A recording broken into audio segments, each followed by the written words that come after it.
अस्सलाम वालेकुम एवरीवन। तो हम लोग कर रहे थे एक्यूट अपेंडिसाइटिस, उसको कंटिन्यू करते हैं।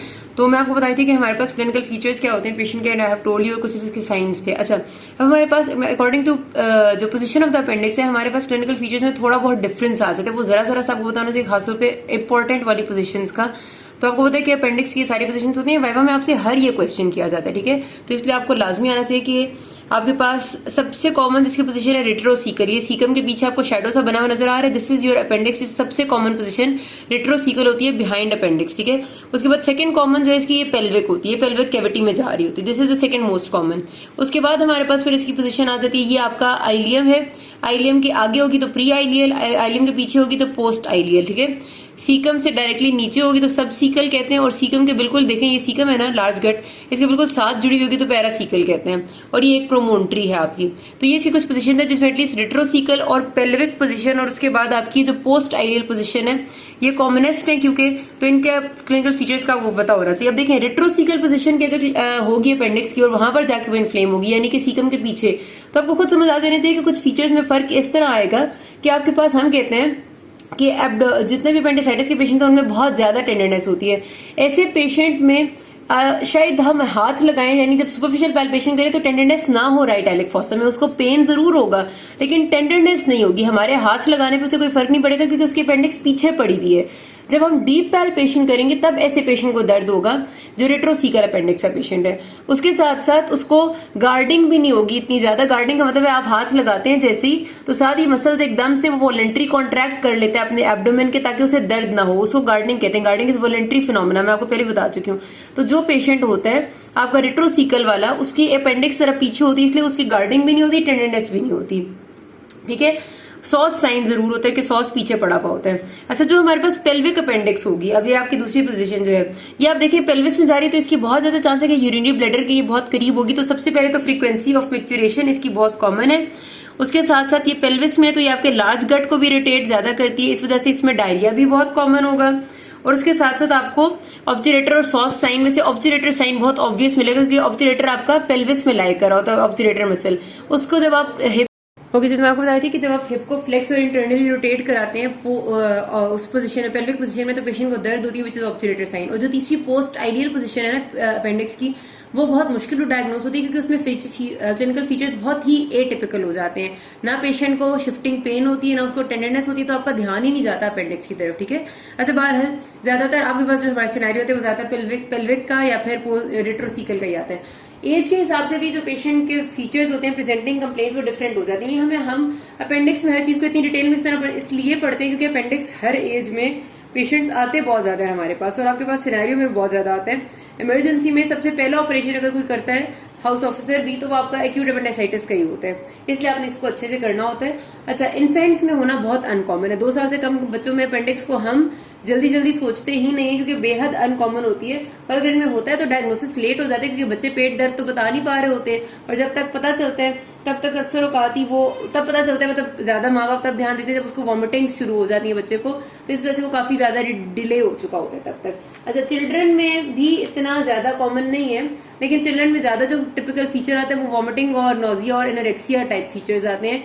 पेन उनमें होता है, बट ये कि वो पेन को फिर भी ना थोड़ा बहुत जरा इसी तरह समझ लेते हैं क्योंकि तो बच्चों में वैसे भी डायरिया बड़ा कॉमन होता है, तो वो डायरिया वाला पेन समझ के पेट में मरोड़ समझ के उसको डिले करते रहते हैं, अपेंडिक्स नहीं समझते जल्दी। इन्फेंट्स में तो बिल्कुल अनकॉमन है, ठीक है, रेयर है बल्कि आप समझ लें।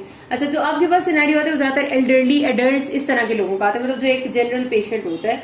अच्छा, एडल्ट्स में ना एक तो ये होता है कि वो आपके पास प्रेजेंट कर लेंगे जब नॉर्मल टाइम होगा। कभी कभार ऐसा होता है कि आपके पास एडल्ट्स जो है वो डिले इसलिए करते हैं क्योंकि उन्हें पता होता है कि अपेंडिक्स है, वो दवाई खा लेते हैं। कई लोगों को पता होता है कि उनको हर कुछ अर्से बाद अपेंडिक्स का दर्द होता है, ज्यादा सिवियर नहीं होता है, इसलिए वो एंटीबायोटिक्स और वो कुछ लेके ना लोकल डॉक्टर से वो खा लेते हैं, उनका दर्द ठीक हो जाता है। और जब उन्हें कभी कोई ऐसी दफा होती है कि बहुत सिवियर दर्द होता है, तब भी वो सोचते हैं कि इसी तरह ठीक हो जाएगा, वो ठीक नहीं होता। और जब तक वो प्रेजेंट करते हैं तो वो या तो गैंग्रीनस हो चुकी होती है या वो परफरेट कर चुकी थी, तो कॉम्प्लिकेशंस के साथ आते हैं हमारे पास, ठीक है। बहुत ज्यादा आप देखेंगे ऐसे कि आपके जो यंग पेशेंट्स इवन और एडल्ट एज पेशेंट्स यानी मिडिल एज पेशेंट्स आपके पास ऐसे आएंगे जो कि परफोरेटेड अपेंडिक्स के साथ आएंगे। और वो क्यों? क्योंकि हमने कहा शायद पेट दर्द है ठीक हो जाएगा, या पता भी होगा कि हमें पहले भी होता था, पहले तो ठीक हो जाता था, इस तरह की भी बातें होती है, ठीक है। अच्छा, उसके बाद जो ओबीस है, ओबीस में ना डिले हो जाता है डायग्नोसिस में, क्योंकि उनका फैट इतना ज्यादा होता है ना कि जल्दी जल्दी उनको टेंडरनेस ही नहीं हो रही होती, उन्हें ज्यादा वाला समझ ही नहीं आ रहा होता, हमें भी डॉक्टर्स को समझ नहीं आता कि भाई इनको है कि एग्जैक्टली, जब तक इन्वेस्टिगेशन ना कराएं। अच्छा, प्रेगनेंसी में दिस इज वेरी इंपॉर्टेंट, क्योंकि प्रेगनेंसी में बहुत ही कम ऐसी चीजें हैं जिनके लिए हमें ड्यूरिंग प्रेगनेंसी भी सर्जरी करनी होती है, और उनमें से एक अपेंडिक्स है। हम बिल्कुल भी डिले नहीं करते, बल्कि हमारी कोशिश होती है कि अगर जल्दी पता चल गया तो जल्दी अपेंडिक्स की सर्जरी कर दें। अर्ली प्रेगनेंसी में पता चल गया, अभी ज्यादा सिवियर पेन नहीं हुई, क्योंकि अगर लेट करेंगे तो वही बात है कि परफोरेट कर सकती है, परफोरेट करेगी, पेरिटोनाइटिस करेगी, तो आपका यूट्रस भी हो जाएगा, उसमें पेरिटोनाइटिस के जमरे में आ जाएगा, और it can lead to severe complications. ठीक है, इस वजह से आप प्रेग्नेंट फीमेल्स में जल्द अज जल्द कर देते हैं इसको। उनका सिर्फ ये फर्क होता है कि उनका जो पेन है ना, वो आपको राइट आइलिक फॉसा से फील नहीं होता, बल्कि उससे थोड़ा ऊपर वो आप प्रेजेंट करती हैं। उसकी वजह ये होती है कि इनलार्ज्ड यूट्रस जब उनके एब्डोमेन में पड़ा हुआ है, तो उसने आपके सारे स्ट्रक्चर्स को थोड़ा थोड़ा ऊपर शिफ्ट कर दिया होता है। तो अपेंडिक्स बजाय राइट आइलिक फॉसा में लाई करने के वो आहिस्ता आहिस्ता इधर ऊपर राइट लंबर रीजन और उससे ऊपर भी चली जाती है। तो इस वजह से उनकी पेन जो है ना वो ऊपर फील होती है हमें, और अल्ट्रासाउंड हमें बताता है कि एग्जैक्टली क्या प्रॉब्लम है। और इनकी जब हम सर्जरी का इंसिजन भी देते हैं ना, तो वो नॉर्मल जगह पे नहीं होता, डिपेंड करता है कि प्रेगनेंसी का कौन सा मंथ चल रहा है, उस हिसाब से इंसिजन दिया जाता है, और वो ऊपर दिया जाता है, क्योंकि आहिस्ता आहिस्ता अपेंडिक्स ऊपर जाती जाती है प्रेगनेंसी में। सबसे पहले इधर होगी, आहिस्ता आहिस्ता ऊपर चलते चलते इस जगह तक पहुंच जाती है। ठीक है, अच्छा, अब हम देखते हैं कि हमारे पास क्या क्या डिफरेंशियल डायग्नोसिस बनते हैं एक पेशेंट के, जो कि इन फीचर्स के साथ प्रेजेंट करते हैं कि राइट आइलिक फॉसा में पेन है, साथ वॉमिटिंग, नोजिया है। अब आपके पास ना क्लिनिकल जब आप करेंगे, अपना केस प्रेजेंटेशन करेंगे, अपना लॉन्ग केस, शॉर्ट केस, उसमें आपसे वाइवा भी बहुत ज्यादा आता है, और कई बार आपके पास केस भी आ जाता है अपेंडिसाइटिस का। अच्छा, एक्यूट अपेंडिसाइटिस का केस आना थोड़ा कम इस वजह से होता है क्योंकि एक्यूट अपेंडिसाइटिस हमेशा एक इमरजेंसी है, तो वो केस में आपके पास उस तरह नहीं रखते, लेकिन आपसे वाइवा जरूर इस पे लिया जा सकते हैं। And whenever they take viva, and even जो आपके पास आता है सिनेरियो, आपका क्वेश्चन पेपर में आता है, उसमें वो आपसे पूछते हैं कि what are the provisional, what is your provisional diagnosis, what are the differentials. Provisional का मतलब होता है कि मोस्ट लाइकली क्या लग रहा है, और फिर क्या क्या हो सकते हैं। तो आपको एटलीस्ट ये पता हो कि एडल्ट्स में अगर राइट आइलिक फॉसा पेन है, साथ नोजिया, एनोरेक्सिया, वॉमिटिंग है, और साथ आपका पेशेंट है वो ये टेंडरनेस के साथ प्रेजेंट करे, टैकीकार्डिया, फीवर है, तो क्या क्या डिफरेंशियल्स हो सकते हैं, और फिर ऐसा ऐसा उनको रूल आउट करना आना चाहिए। एटलीस्ट पता लाजमी हो, लाजमी, आई एम टेलिंग यू, ये डिफरेंशियल्स आपसे पूछते हैं, बेशक रट लेना नहीं समझ आते तो, लेकिन याद करना। चिल्ड्रन में कोई भी नहीं पूछता तकरीबन, बहुत ही किसी की किस्मत बुरी हो तो कोई पूछते, वरना नहीं पूछता, कि चिल्ड्रन में है ही अनकॉमन है। हो क्या कह सकते हैं हम, बच्चों में सबसे पहली चीज गैस्ट्रोएंटेराइटिस ही सोचते हैं। सब गैस्ट्रोएंटेराइटिस इसलिए क्योंकि बच्चों में ना सिंपल, आपको पता है कि इन्फेक्शन ऑफ योर सिंपल जो आपका इंटेरिक्स और स्टमक का और आपकी जीआईटी का इन्फेक्शन बहुत कॉमन होता है, और उनको डायरिया हो जाता है बच्चों की वजह से, और बच्चों की अर्ली कंप्लेन भी वॉमिटिंग और डायरिया ही होती है अपेंडिसाइटिस में भी।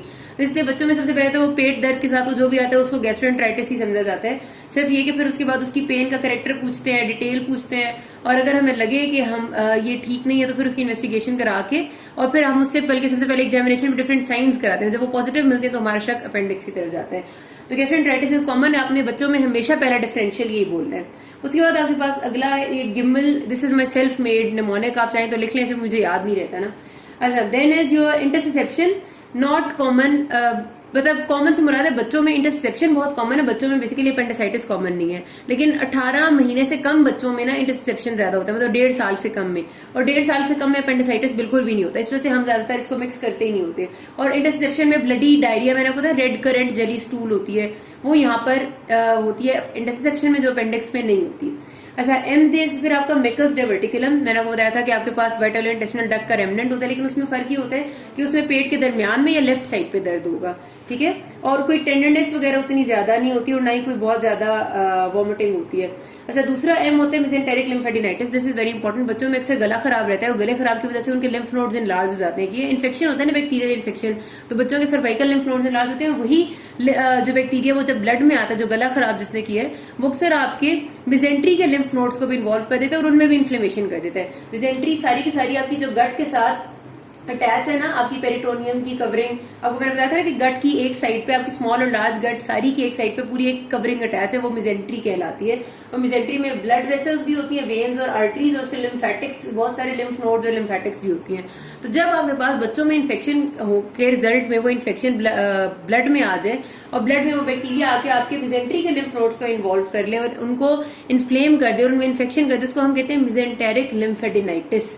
तो मेसेंटेरिक लिम्फेडेनाइटिस भी आपका बच्चों में बहुत कॉमन होता है, लेकिन उसमें हमारे पास डिफरेंस सबसे बड़ा ये होता है कि जब हम अगर सपोज बच्चा प्रेजेंट करता है कि उसे पेन है राइट साइड पे, हो सकता है उसके इस वक्त उसे लग रहा है कि राइट साइड के जो एरिया है वहां पर उसके जो लिम्फ नोड्स है वो स्वॉलन है। हम अगर पेशेंट बच्चे को कहते हैं कि वो करवट पे लेटे इस तरह से कि वो लेफ्ट साइड पे, मतलब लेफ्ट साइड जो उसकी है वो जमीन की तरफ हो या बेड की तरफ हो, तो क्या होगा कि आपको पता है कि मिजेंट्री और गट तो थोड़ा बहुत मूवेबल सी चीज है, वो जब मूव करेगी तो उसकी पेन शिफ्ट हो जाएगी लेफ्ट साइड की तरफ। लेकिन अगर अपेंडिक्स है तो वो तो मूव नहीं करेगी ना इतनी ज्यादा, तो अपेंडिक्स की पेन उधर ही रहेगी। ठीक है, तो ये डिफरेंस होता है, ये आपने याद रखना। मेसेंटेरिक लिम्फेडेनाइटिस बच्चों में बड़ा इंपॉर्टेंट है। और फिर बच्चों में नमूनिया जो होता है, नमूनिया का पेन भी आपका हो सकता है कि इतना प्रेजेंट करे, लेकिन ऐसा अनकॉमन सी बात है। हमने याद रखना है एडल्ट्स में, जिसको हमने नहीं भूलना, कुछ भी हो जाए नहीं भूलना।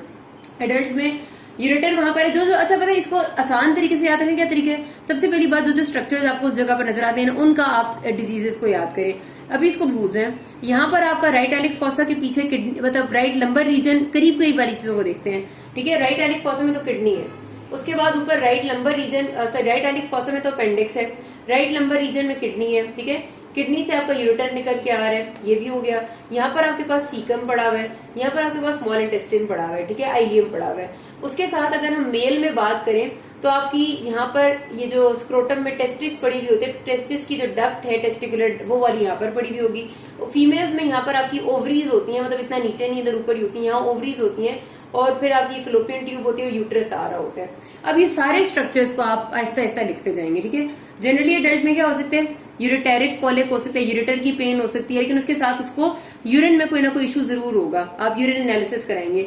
मेल्स में बहुत कॉमन होती है टेस्टिकुलर टॉर्जन। आप स्क्रोटम एग्जामिनेशन करते हैं, आपको पता चल जाता है कि टेस्टिस टॉर्जन में नीचे एडिमा हो रहा है वगैरह वगैरह। अच्छा, कभी कभार ऐसा होता है आपके पास कि आपका पेनक्रियाटाइटिस और कोलिसिस्टाइटिस का पेन भी इस जगह पर आके फील हो, क्योंकि आपका डिफ्यूज पेन होने लग जाता है, पेशेंट उसको लोकेट नहीं कर पाता, वो कहते हैं सारी राइट साइड पे दर्द है, तो वो आपका कोलिसिस्टाइटिस की वजह से हो सकती है, पेनक्रियाटाइटिस से भी, उसको अल्ट्रासाउंड आपका रूल आउट कर देता है। ठीक है, पेप्टिक अल्सर जब परफोरेट करता है उसका भी जनरलाइज्ड पेन होता है, इसलिए उसको हम डिफरेंशिएट नहीं कर सकते, वो भी आपकी इन्वेस्टिगेशन से और हिस्ट्री से पता चलेगा। अब पेनक्रियाटाइटिस में हिस्ट्री, पेशेंट कहेगा पेन था जो मुझे बैक की तरफ रेडिएट कर रहा था, कोलिसिस्टाइटिस में पेन कंधे की तरफ रेडिएट कर रहा होता है, पेप्टिक अल्सर में पेशेंट को उससे पहले की हमेशा सीने के जलन की हिस्ट्री होगी। ठीक है, तो हिस्ट्री आपकी डिफरेंशिएट करती है। फीमेल्स में आपने कभी भी नहीं भूलना, very important thing is ectopic pregnancy. आपके पास जब भी पेशेंट आती है ना राइट एलिक फॉसा पेन में, और वो आपकी रिप्रोडक्टिव एज की होती है, आप उसका प्रेगनेंसी टेस्ट लाजमी कराते हैं ताकि आप एक्टोपिक प्रेगनेंसी को रूल आउट करें। सिंपल तरीन प्रेगनेंसी टेस्ट होता है आपका यूरिन टेस्ट। ठीक है, जो आपका सिंपल एक वो होती है स्ट्रिप मिलती है, आप उसको यूरिन में डिप करके चेक करते हैं। दिस इज इंपॉर्टेंट, क्योंकि एक्टोपिक प्रेगनेंसीज आपकी ग्रेव कॉम्प्लिकेशन होती है, जो अगर अनअटेंडेड रह जाती है तो वो आपकी अगर किसी भी वहां पर ब्लीडिंग शुरू हो जाए तो पेशेंट शॉक में जाके मर जाती है। ठीक है, डेथ हो जाती है।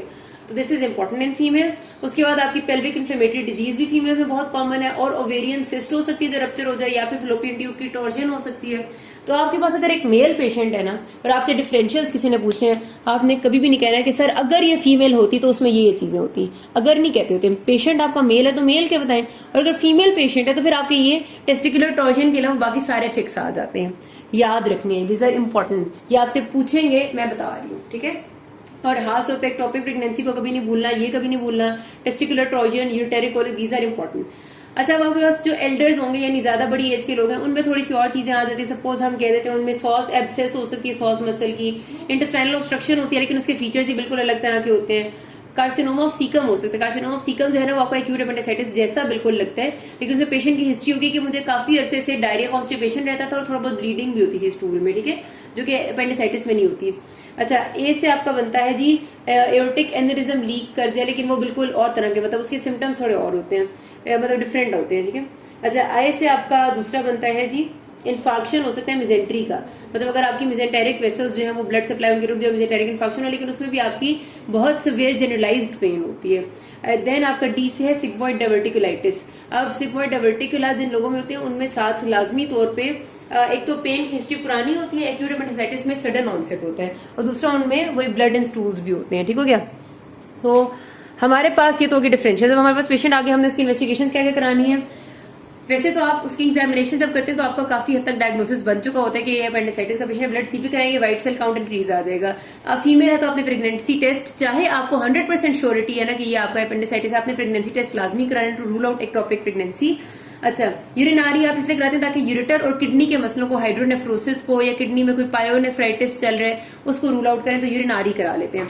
फिर आपने एक्सरे कराना होता है एब्डोमेन का, जिसमें आपको पता चलता है कि पेशेंट को एयर फ्लूइड लेवल तो नहीं, ऑब्स्ट्रक्शन तो नहीं है। And then ultrasound, ultrasound abdomen pelvis का कराते हैं तो आपका डायग्नोसिस 100% कंफर्म हो जाता है। इसके बाद आपको किसी चीज की जरूरत नहीं होती। कभी कभार तो ये होती है कि आप फर्स्ट इन्वेस्टिगेशन ही अल्ट्रासाउंड कराते हैं और आपको कंफर्म हो जाता है कि दिस इज ये आपका अपेंडिक्स है, तो फिर आपने सिर्फ प्रेगनेंसी टेस्ट जरूर कराना है, ये मैं कहनी इसको नहीं छोड़ना होता अगर फीमेल है तो, और रिप्रोडक्टिव एज की है, जाहिर सी बात है। अच्छा, ईसीटी से तब कराते हैं जब आपको ना क्लियर हो रहा हो कि क्या मसला है, और डायग्नोस्टिक लेप्रोस्कोपी की अब बहुत कम जरूरत पड़ती है क्योंकि हमारे पास इन्वेस्टिगेशन बहुत अच्छी आ गई हैं। अच्छा, हमारे पास ना एक सिस्टम है, ये एल्वेरेडो, सॉरी इन साहब ने बनाया था जिनका नाम है जी यस एल्वेरेडो स्कोर सिस्टम। तो इसमें हम ये सारे फीचर्स पेशेंट में चेक करके उसको स्कोर करते हैं। जितना स्कोर उसका ज्यादा होता है उतना अपेंडिसाइटिस का रिस्क ज्यादा होता जाता है। ठीक है, तो इसमें क्या क्या लिखा हुआ है सारा आपकी बुक में लिखा हुआ है, और ये आपको ये लाजमी याद होना चाहिए because this is so simple. मैंट्रल्स है ये, माइग्रेटरी राइटालिक फॉसा पेन, यानी सेंटर से शुरू हुई थी और वो राइटालिक फॉसा में आ गई तो 1 पॉइंट। अच्छा, फिर एनोरेक्सिया है 1 पॉइंट, भूख नहीं लगती। नोजिया है, उल्टी करने का दिल करता है 1 पॉइंट। टेंडरनेस है, दबा के हमने चेक किया 1 पॉइंट। रीबाउंड टेंडरनेस भी है, एक और पॉइंट दे दिया। अच्छा सॉरी, टेंडरनेस के 2 पॉइंट्स हैं, हमारा टेंडरनेस जो है बड़े इंपॉर्टेंट फीचर है उसके 2 हैं। फिर राइटालिक फॉसा सॉरी रीबाउंड टेंडरनेस का एक और पॉइंट आ गया, और टेम्परेचर है पेशेंट को तो एक और पॉइंट दे देंगे। फिर हमने उसका ब्लड सीपी कराया तो ल्यूकोसाइटोसिस आ गया तो इसके हमने 2 पॉइंट्स दे दिए, यानी व्हाइट सेल काउंट इंक्रीज आ गया।